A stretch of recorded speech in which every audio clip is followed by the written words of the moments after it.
Voltamos com o programa Papo Aberto pela TV Canção Nova e o meu convidado desse bloco está lançando mais uma obra literária, 9 Papas contra a Destruição do Mundo. Nós vamos conhecer um pouco dos 100 anos de guerras e lutas pela paz. Seja muito bem-vindo, Beto Iesus. Vamos conversar aqui sobre esses 9 papas, sobre este livro novo. Ótimo. Não é porque escrever um livro de contos sobre os 9 últimos papas e suas ações de paz. O que te despertou para isso? Márcio, eu gosto muito de Bento XVI, né? Ele não é muito simpático assim para o público geral, mas para mim é um papa muito atrativo, assim, pelo aquele lado intelectual dele. E um dia eu estava lendo, sempre leio coisas dele, e um dia ele falou uma frase que me marcou muito. A igreja existe para que o mal não vença na terra. Aquilo mexeu comigo. Uhum. Eu, como sou apreciador da história e conhecedor da Primeira e Segunda Guerra, eu logo vi uma conexão entre as atitudes do papado em reação ao banho de sangue que começou com a Primeira Guerra. Em 1914, a partir de 1914, você tem que imaginar que se antes se matava os seres humanos com estilingue nas guerras, a partir de 1914 é como tivesse uma mudança gigantesca e surgiram e amadureceram as armas de extermínio de massa. Uhum. Um verdadeiro banho de sangue que acabou. Ficou fácil matar. Em grande quantidade e barato, porque existia uma nova indústria da morte. Uhum. E o papado, que sempre reagiu contra isso, a partir de 1914 teve outra atitude escandalizada. Então, Bento XV, que foi o Papa de 1914 a 1922, lutou contra a guerra, foi ridicularizado, tentou evitar a guerra e avisou no final: vocês vão impor à Alemanha todas essas sanções, então vocês vão ver o que vai acontecer, vai piorar muito. E aí veio o surgimento de Hitler, que causou uma guerra de 60 milhões, que matou 60 milhões de pessoas. Hitler era um ignóbil, irrelevante, tinha perdido todas as guerras, mas quando a Europa, no seu conjunto, punindo a Alemanha por provocar a Primeira Guerra, resolveu fazer o povo alemão passar aquele nível de fome, aquela fome sem perdão, ela deu tudo o que Hitler queria. E ele se tornou chanceler em 1937 para virar o ditador da Alemanha e causar tudo o que todo mundo já sabe, né? Um grande massacre. A capacidade que a injustiça tem também de se multiplicar, né? De dar frutos de injustiça. Porque essa sanção foi desumana. Sim. Né? E o que teve como reação? A reação teve Hitler. Pois é. E em 1937 é curioso como a igreja, ela sempre está presente, né? Em 1937, Pio XI, através do seu braço direito, seria o futuro Papa Pio XII, né, ainda cardeal, ele publicou uma encíclica chamada Com Ardente Temor, onde ele chamava, essa encíclica está em qualquer lugar, pode ir na internet, Com Ardente Temor, e essa encíclica condena Hitler de cabo a rabo, inclusive falando na cara de Hitler que ele é um louco. Isso causou uma reação muito forte de Hitler, né? E que começou a perseguir a igreja, ao ponto de, no final da Segunda Guerra, já estou na Segunda Guerra, uhum. O Pio XII combinar com seus cardeais o seguinte: olha, se Hitler me pegar, porque tinha já uma intenção de raptar, de sequestrar, de aprisionar Pio XII. Se Hitler conseguir fazer isso, vocês elejam outro Papa e levem a administração da igreja para Portugal, para que ele não tenha um Papa na mão. Olha o nível de perigo. E aí todo mundo diz, mas Pio XII não foi aquele Papa que condenou isso e aquilo. Condenou sim. Se você não quer ver, é outro problema. Uhum. Entendeu? Talvez ele não fosse o Papa tão simpático, né? Mas é assim, é o Papa que... Se posicionou. E radicalmente. Não, e outra coisa, ele morreu assim, muito visível, muito aplaudido, os políticos americanos e europeus todos saudaram a posição construtiva dele.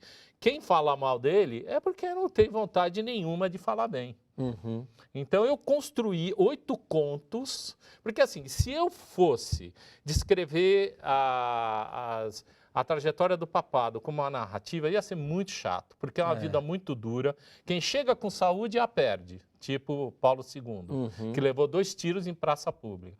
Quem chega sem saúde morre logo, que é o Paulo I, né? É assim, é aquele, entre aspas, é aquele emprego do tudo eu. Ele é culpado de tudo, né? Inclusive Francisco... É uma carga muito pesada. É pesada. Francisco recebe ataques covardes. Você pode ver isso em qualquer lugar. Todo mundo quer que o Papa seja o que ele quer. E esquece que existem 2000 anos de tradição construindo um papado. E que ele não pode ser só o que ele quer, ao mesmo tempo que ele tem que colocar a personalidade dele e fazer modificações que as pessoas às vezes não querem. Elas querem talvez a igreja do século I, da época de Pedro e Paulo, e não é possível, o mundo muda rapidamente. Pio XI, por exemplo, falava que a igreja tinha que se adaptar, que aquilo estava mudando. Então, eu construí 8 contos, né, onde a história dos papas em relação às atitudes e a biografia deles é 100% fidedigna. O livro tem mais de 70 livros cultos na bibliografia, e eu criei um ambiente ficcional para deixar isso agradável. Então, você pode dar para uma criança ler e para um adulto ler. Muito Agora, bom e interessante. É interessante, né? Deixa eu até complementar e falar, por exemplo, no conto que eu falo de São João 23 agora, eu narro como ele, núncio em Istambul, salvou 647 crianças judias do massacre nazista. O navio chegou e os nazistas queriam devolver esse navio. Isso tudo são dados comprovados. Esse particularmente, o do João 23, é 100% ocorrido. Eu arrumei o nome de todo mundo que participou, eu arrumei o nome de todos os envolvidos, só não arrumei o nome das crianças, porque as crianças não tinham nome, elas tinham sido subtraídas. Pequenininhas, com 4, 6 anos, elas não lembravam os nomes dos pais, que judeus tinham sido assassinados. Mas, por exemplo, o Hitler não tinha perdão com criança. A tese não era uma tese mais ou menos assim no ar. O judeu, criança, vai se tornar um judeu adulto e vai combater o nazismo. Então, nós matamos as crianças. Então, o que aconteceu? O coronel da Gestapo de Istambul queria, de qualquer jeito, devolver o navio para a Romênia, de onde eles tinham escapado. E aí, o núncio Roncalli, o famoso João 23, se rebelou, disse, não, você não vai fazer isso. E eu narro tudo isso e como terminou. Inclusive, ele foi explicitamente ameaçado de assassinato. Poxa vida. E todos eles, né? Ser papa é estar numa lista de que todo mundo quer pegar você, né? Infelizmente, é a realidade. Porque você tem uma atitude moral, você é oposição à indústria das armas. Naturalmente, nós somos. O católico tem que ser uma oposição à indústria das armas, porque significa sangue, morte. Da mesma forma que, com coerência, tem que ser contra o aborto. Entendeu? Essa é uma coerência da doutrina. E o papado não se furta, é corajoso. Você assumiu, já vem junto. Você é oposição à indústria da morte. Parabéns. Olha, obrigado. Só de te ouvir assim nesse pouquinho, a gente já percebe como a literatura é interessante e importante.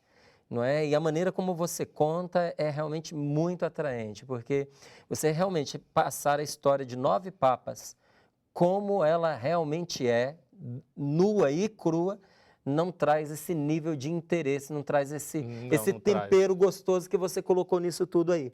Então, e por que você começou falando do Bento XV? Porque eu comecei falando do Bento XV porque em 1914 teve essa ruptura, né? O mundo que matava de pouquinho começou a matar barato em grande escala. E começou uma coisa incrível no mundo, que o mundo sofre até hoje, o ISIS. Na verdade, é consequência de toda essa desarrumação que começou em 1914, a grosso modo. Né? O que acontece? Em 1914, começou a se supor que o lado industrial ia salvar o mundo, você entendeu? O lucro.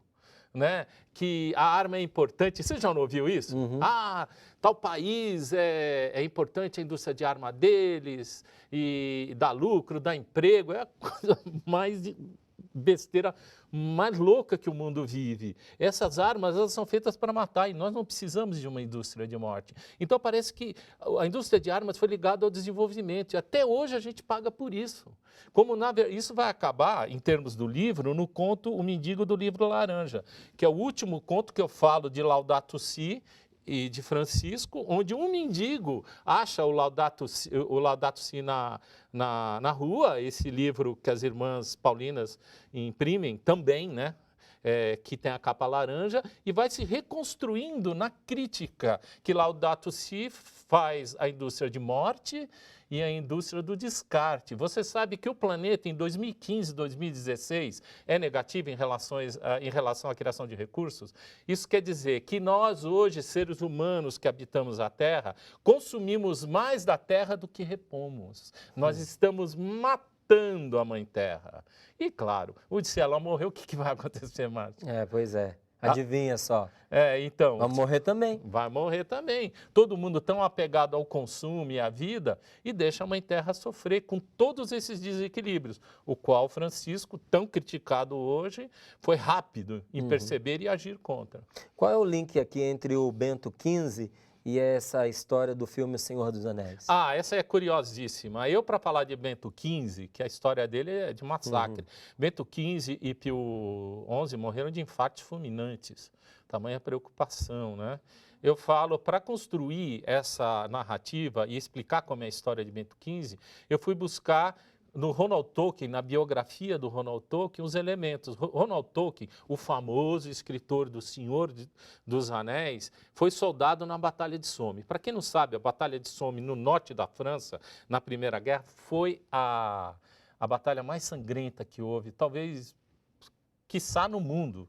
Era assim, existia aquele espaço de você combatente aqui, do outro lado, tipo os alemães, ou outro inimigo, e no meio tinha uma região chamada Zona de Ninguém ali, em que as pessoas ficavam mortas. E Tolkien, por exemplo, foi para lá, né, e voltou praticamente aleijado. Ronald Tolkien tem uma história curiosíssima. Ele, além de ser militante católico, ele tem na história dele o fato da mãe dele, que morreu de diabetes, ter feito uma conversão para o catolicismo. Ela era anglicana e se tornou católica. Isso marcou muito a vida de Tolkien, porque o padre Xavier Morgan, em inglês, né, Tolkien nasceu na África do Sul, adotou ele e o irmão.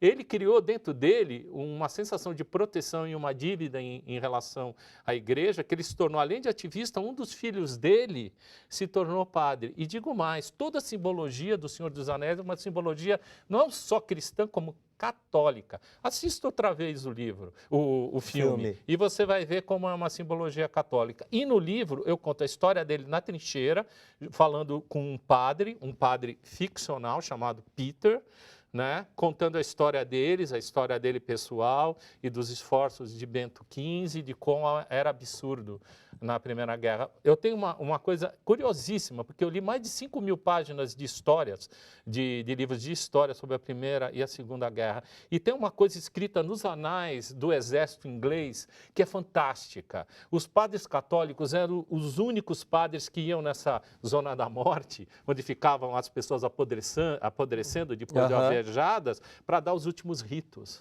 Isso causou sob risco de morte. Muitos morreram. Pois é. Muitos sob o risco de morte, porque o fogo não parava para eles irem lá dar os ritos. Diz todo mundo, isso é um dado do exército inglês, todo mundo fugia.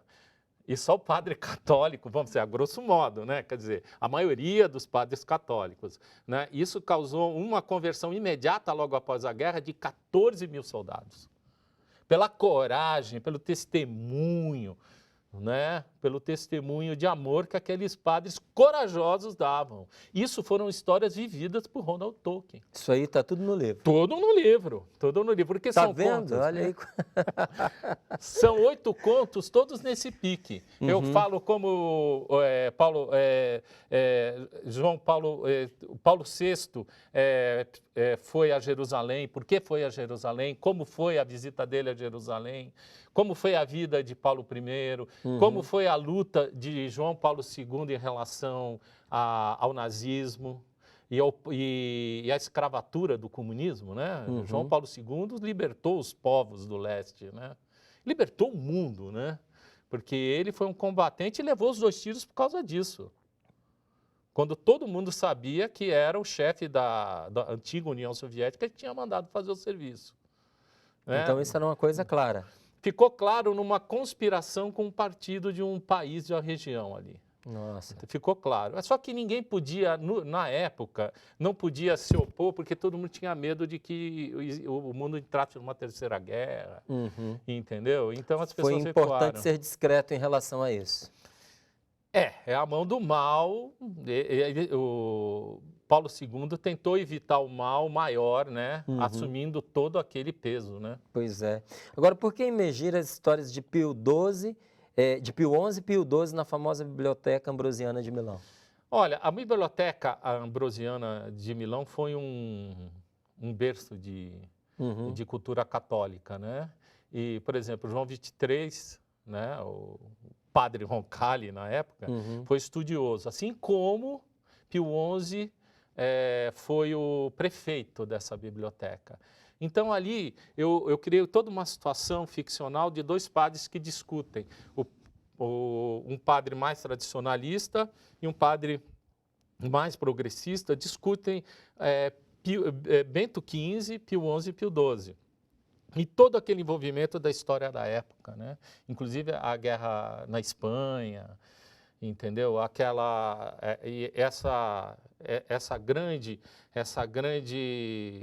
enfrentamento entre o comunismo que estava nascendo e o capitalismo, né? A igreja sempre se posicionando no meio, né? Ela não quer nem a escravatura, ela quer o valor do trabalho, não quer nem a escravatura comunista e ateia, né? Como é colocada por Marx, e nem o capitalismo selvagem, né? Onde você descarta o ser humano, né? É nesse centro que a igreja se posiciona e eu discuto isso.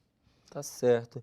Fala aí pra gente também um pouquinho sobre essa tentativa de salvamento das 647 crianças judias dos fornos nazistas. Então, eu acabei de falar, o que eu posso acrescentar a respeito disso é que eu falei de 647, mas foram mais de 24 mil judeus salvos por Roncalli e toda a estrutura da igreja ali naquela região, porque ele era anúncio para a Turquia e Grécia. Você fez a citação, mas tem mais detalhes sobre isso no livro? Tem, super mais detalhes.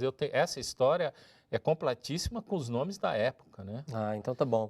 Porque eu tinha visto você fez a citação várias vezes durante a nossa conversa, mas eu queria saber se resumia o que você tinha dito ou se você estava guardando de propósito o suspense da história.